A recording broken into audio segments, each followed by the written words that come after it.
Hello everyone, welcome back to my channel, and if you are new here, hi! My name is Natasha and it's fantastic to have you here. For today's video, we are taking a look at the Brady Tarot. This was a highly requested deck. So this is 78 cards in a guidebook. The art is by Emi Brady and the full-length book is written by Pollack. And a portion of their proceeds are donated to the North American Environmental and Indigenous nonprofits, which is fantastic. So the back says, the Brady Tarot opens us up to the living world where nature, science, art, and mythology all intersect in the wondrous variety of animals, plants, and spiritual stories.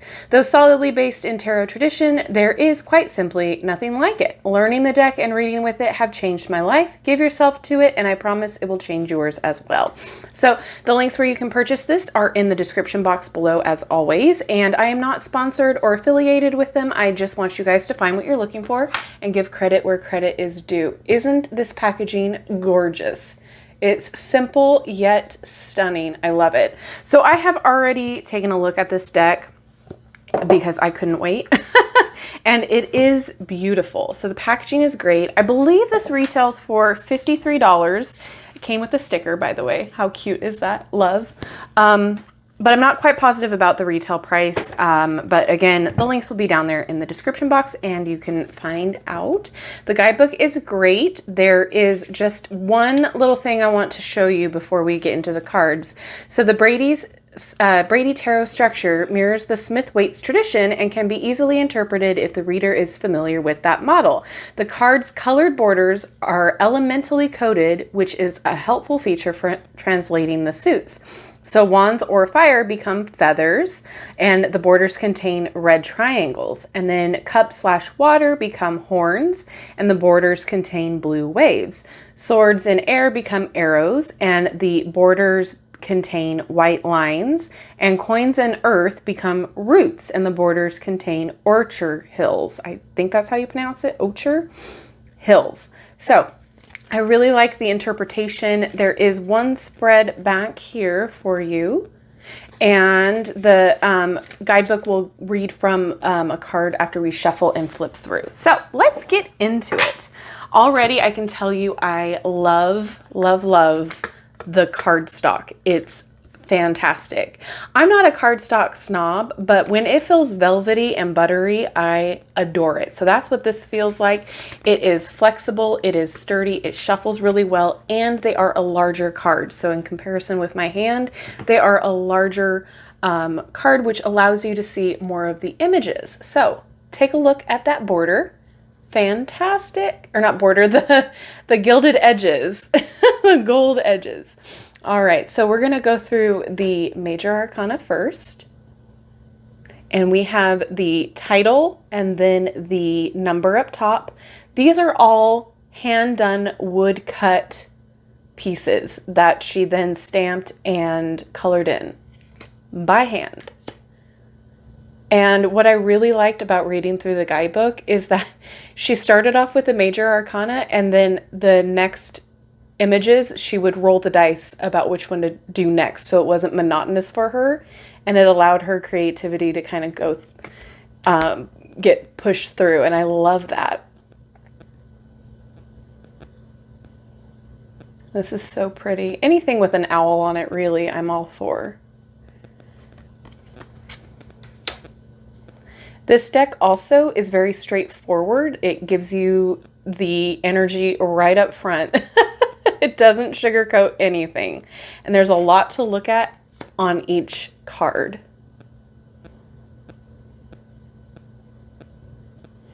It's just beautiful.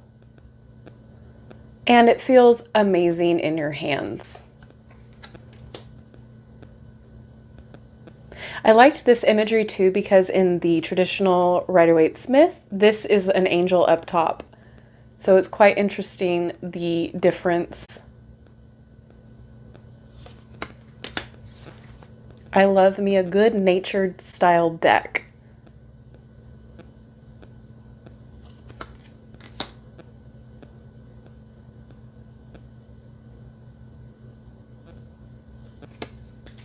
This has to be one of my favorites for a hermit. I love the little lamp there, the moon in the background. The owl is just gorgeous.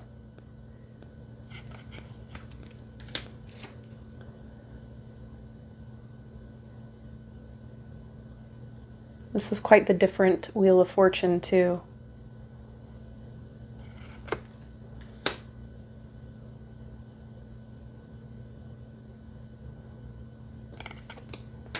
It's just like the art style feels very, very real in a weird way. Like, I don't know how to explain it. Like, it's almost feels tangible when you're looking at it. This is fun. Different interpretation of the Hangman. And I love this Death card. The teeth down here. Oh. I love the root system there. It's like a perfect Death card.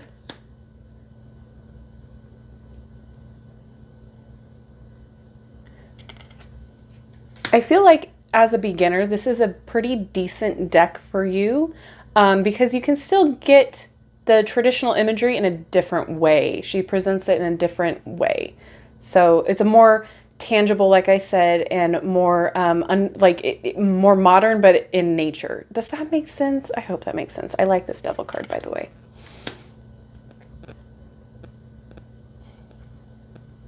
It's definitely not a real gentle deck. The imagery can be quite stark, like kind of in your face. Doesn't really sugarcoat anything, but it definitely has that real factor to it. Like in real time, this is what's going on. This is what you need to pay attention to. I love that.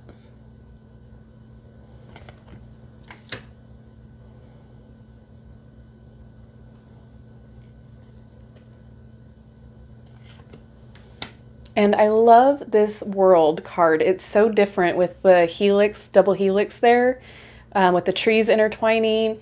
It's a little bit different than the normal circle that you see in the World cards. And I just feel like this is a fun, unique take on it.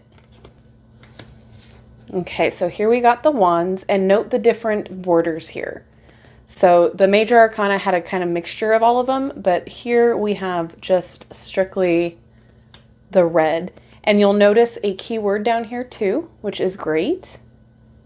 So these are the wands / feathers. I love, love, love this Three of Wands here.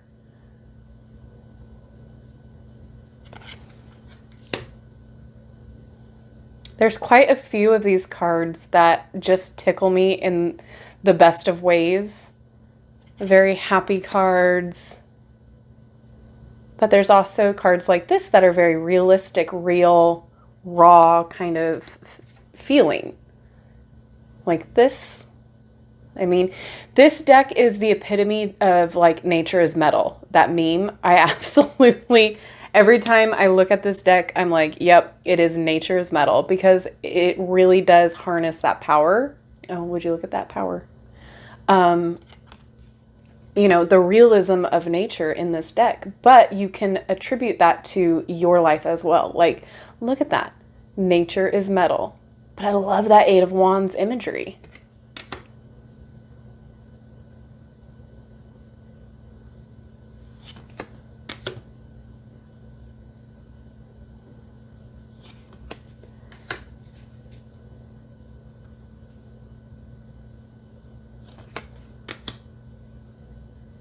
Daughter is Page, Son, Knight, Mother, Queen, and then Father, King. Okay, Cups / horns, and you'll note the different border here.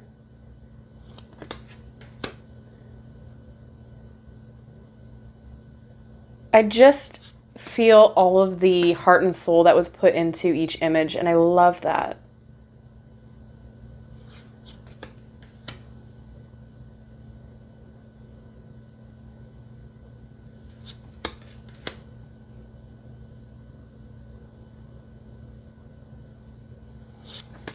This is one of my favorites with the otters. Oh, so cute.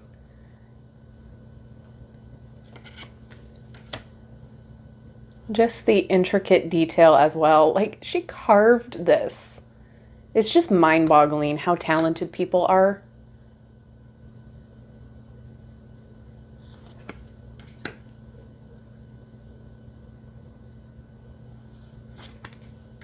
How fun.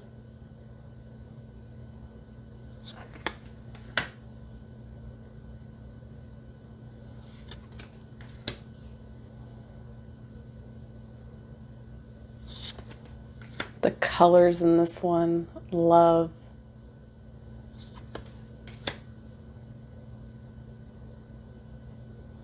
All right, now we have swords.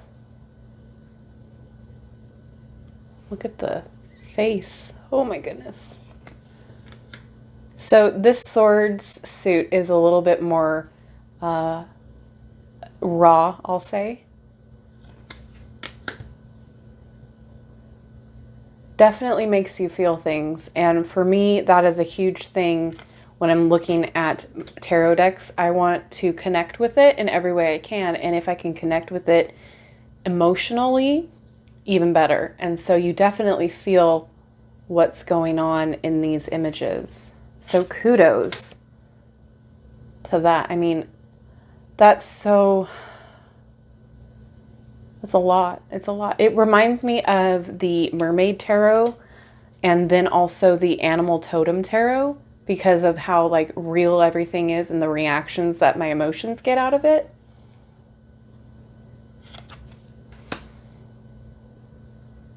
So if you haven't checked those decks out, go ahead. They're both by Lisa Robertson.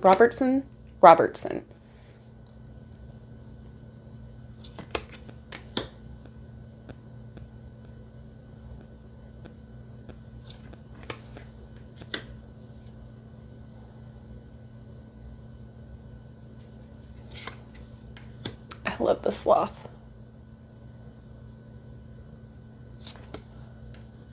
And then we have a beautiful little fox. Oh, love.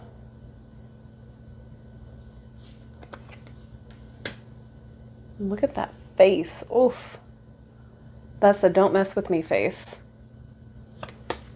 And our last suit, we have the pentacles or the roots. I really enjoy this take on pentacles.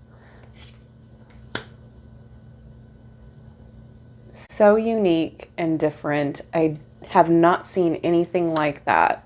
And I love all of that. Oh.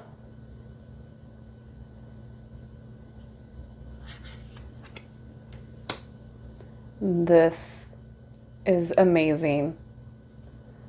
So we have different borders again for this one. Like it just, oh, my heart.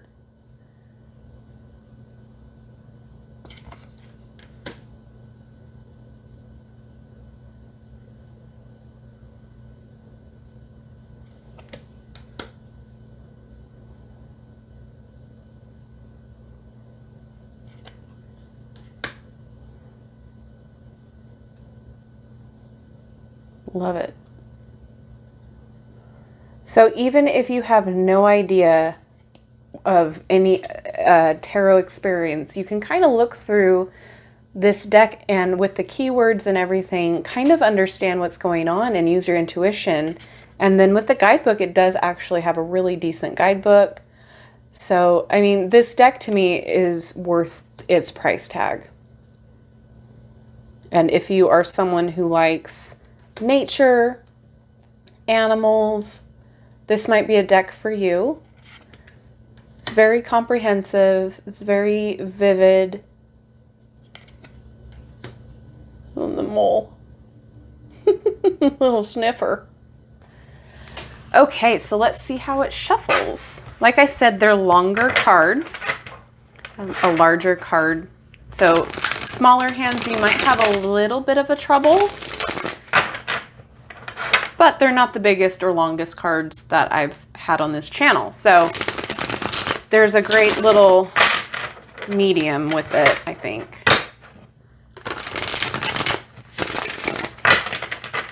They shuffle really, really great. And I'll show you, let's see if they do it this way. Not really wide enough to do it this way. All right, can I get a card to read, please?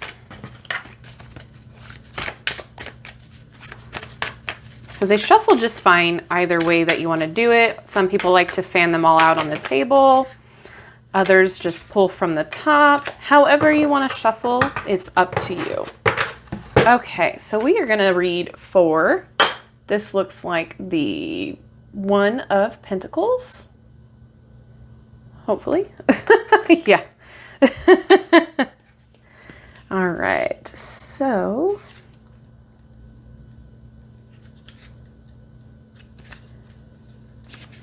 there we go. Ace of Roots, enchantment. All the aces are special, for they represent fundamental quality of the suit. The Ace of Roots, however, carries an extra power, for as the pure energy of earth, it speaks of moments in which we realize how amazing the world is, how wondrous our lives are, and how many things work together to produce the miracle we call ordinary life. The Ace of Roots reminds us to pause a moment and become aware of how everything fits together. Like all aces, it signifies a beginning, and a hopeful one. It may indicate an opportunity, particularly in business or production, whether art or something practical. With the Ace of Feathers, sexual energy, or the Empress, motherhood, with the Ace of Feathers or Empress, it may indicate pregnancy. Many tarot readers treat the Earth suit as mundane, daily life, business, not exciting as fire, or emotional like water, or stormy and brilliant like air. But in a tarot based on nature, the Ace of Roots reminds us that life on Earth is a miracle. To show us this miracle, Emi has focused on a plant called purple arrowroot. In the center of the picture, the bulb sends out rhizomes in all directions. In modern times, purple arrowroot indeed performs a kind of magic by cleansing the soil around it of industrial waste. For centuries before that, its roots and fruit formed a dietary staple for the indigenous people who lived in its habitat. Both plants and animals feed from this amazing plant. In this picture, Pandarus sphinx moths feed from the flowers, while rainbow scarab beetles take nourishment from the roots. Emi writes, upon reflection, the endless gifts the earth offers are beyond comprehension. A waning gibbous moon oversees all the activity. The darkening moon signifies introspection, but also gratitude. So it's a little bit more of an overview. There are no like keywords or anything of the sort besides on the card, but I feel like this is definitely very beginner friendly. It's definitely a quality deck. I don't have really any issues at all with it. There is definitely a lot to read through the guidebook.